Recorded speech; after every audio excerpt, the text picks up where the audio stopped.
Kenji हाकारी city के एक पुराने सुनसान पार्किंग गैराज में फाइट क्लब चला रहा। जुत्सु जादूगरों के बीच रेसलिंग करवाता है।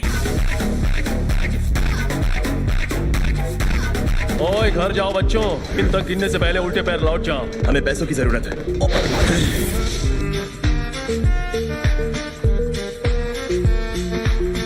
इधर पहला रूल है, फाइट क्लब के बारे में कोई बात नहीं करेगा। तुम्हें किसने बताया? उसकी हड्डी। दो चीजें मना है, इधर उधर भागना और कर्स्ड टेक्निक्स इस्तेमाल करना, क्योंकि यहाँ ज्यादातर दर्शक आम इंसान हैं। उन्हें फाइट दिखेगी ही नहीं तो मजा कैसे आएगा? बात तो सही है। वहीं पर लड़ना होगा जहाँ से पब्लिक तुम्हें देख सके। अब सारा खेल ऑडियंस का ही है ना? और नहीं तो क्या, ये बिजनेस है। बॉस के बारे में बताओ। बचाना है। वो देखो, तुम्हारा मुकाबला उससे होगा। उसे पहली बार देखकर मेरे भी होश उड़ गए थे। भीड़ इकट्ठा करने के लिए इससे बेहतर क्या होगा? आज तक कोई जादूगर नहीं मिला जो पांडा को हरा सके।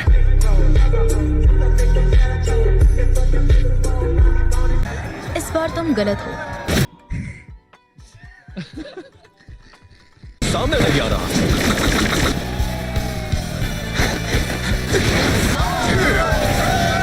याद है ना कि हमें जुजुत्सु हाई वाली बात छुपानी है। बढ़िया, आगे क्या करना है पता है?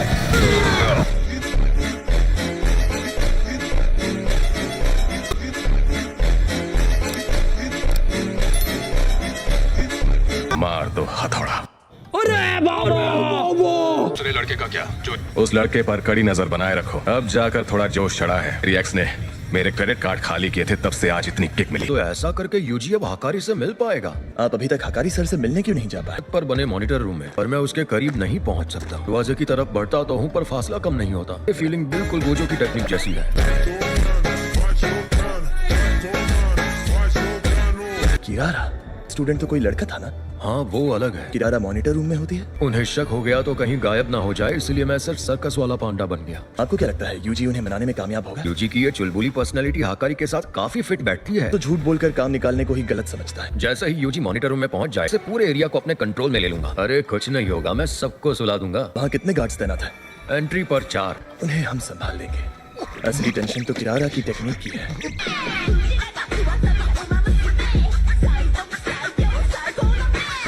क्या तुम अभी सिर्फ फर्स्ट ईयर में हो? तो मिडिल स्कूल में 1 साल फेल हो गया था।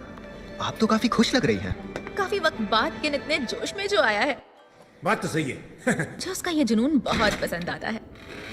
यूजी इतादोरी, तुम दिन में सिर्फ 1 घंटा काम करके महीने के लाखों कमा सकते हो। पैसा ही पैसा होगा। वो तो काम पर डिपेंड करता है सर। जानना चाहते हो तो पहले तुम्हें मुझे 2 लाख देने पड़ेंगे। ऐसे कैसे भरोसा करूं? शाबाश, ये ठगी का पुराना तरीका है। पर दिमाग लगाओ तो ये साफ दिख जाता है। फिर भी इसमें फंसने वाले बेवकूफों की कोई कमी नहीं है। ठग और उसके शिकार दोनों के दिमाग पर जब जुनून सर चढ़ता है तो हम अपनी समझ खो देते हैं। मुझे उसी जुनून से प्यार है। जुआ खेलना? मुझे पता था तुम समझ जाओगे। उनको जुए से नफरत थी, इसलिए वो मुझे छोड़ के चली गई। समाज उन्हें बेदखल कर देता है जो बड़ा दाव नहीं खेल सकते। दुनिया में ऐसा कोई नहीं है जो जुआ नहीं खेलता, बस उसमें बर्बाद होने से डरते हैं। मेरी जानकारी में तो एक भी नहीं। जुनून ही जुआ है और जुआ ही जिंदगी। मुझे अपने इस फाइट क्लब के जरिए पूरे देश के जुनून को काबू करना है। फाइट क्लब को कानूनी तौर पर मंजूरी दिलवा कर रहा हूँ। मुझे मोहरा दमदार चाहिए। क्या तुम मेरे इस जुनून का हिस्सा बनना चाहोगे?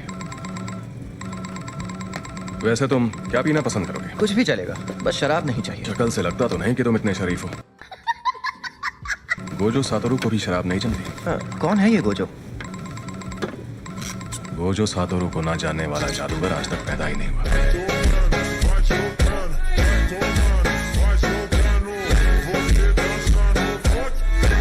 कहीं तुझे जुजुत्सु हाई ने तो नहीं भेजा? जुनून ठंडा पड़ गया।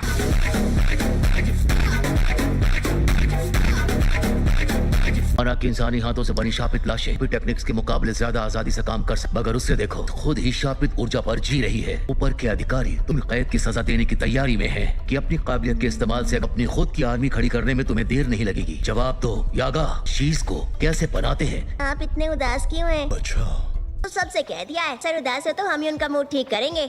मैं जीनियस हूँ ना? नहीं।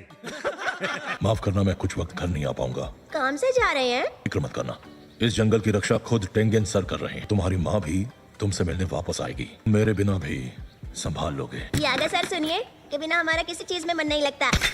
मैंने मदद की है, ये किसी को पता नहीं चलना चाहिए। हाँ? जाओ, निकलो यहाँ से।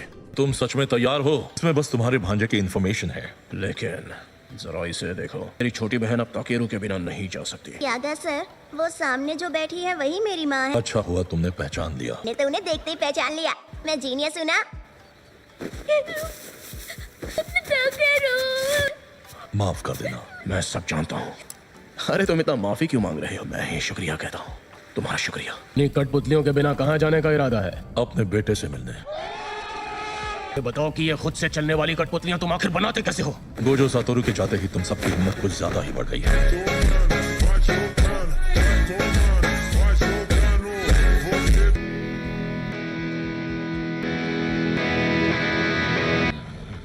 मैं आगे संभाल लूंगा तो तुम जा सकते हो। मरने वाले के शरीर की यादों का मरने में इस्तेमाल करना होता है, पुतली के कोर में डाल देना है। लेकिन सिर्फ इतना करना काफी नहीं है। ऐसी कुल 3 आत्माएं डालनी होती है जिनका तालमेल बैठ सके। ऐसा करने से वो आत्माएं स्टेबलाइज हो जाती है। पैदा होने के करीब 3 महीने बाद खुद की कर्स्ड एनर्जी बनाने लगते हैं। ये अभी क्यों बता रहे हो? पहले ही ये राज खोला होता, अपनी जान बचा सकते थे। बड़ा श्राप है प्रिंसिपल गाकुगांजी, मैंने आपको बताकर तोहफा दिया है। कैसे कैसे लोग रहते हैं यार यहाँ पर। यागा सर, मुझसे लड़ोगे नहीं क्या पांडा? क्या तुम्हें मुझसे नफरत नहीं है? वैसे भी यागा सर की आपसे कभी कोई दुश्मनी नहीं थी। आप सिर्फ वो हथियार हो जिसने इनकी जान ली।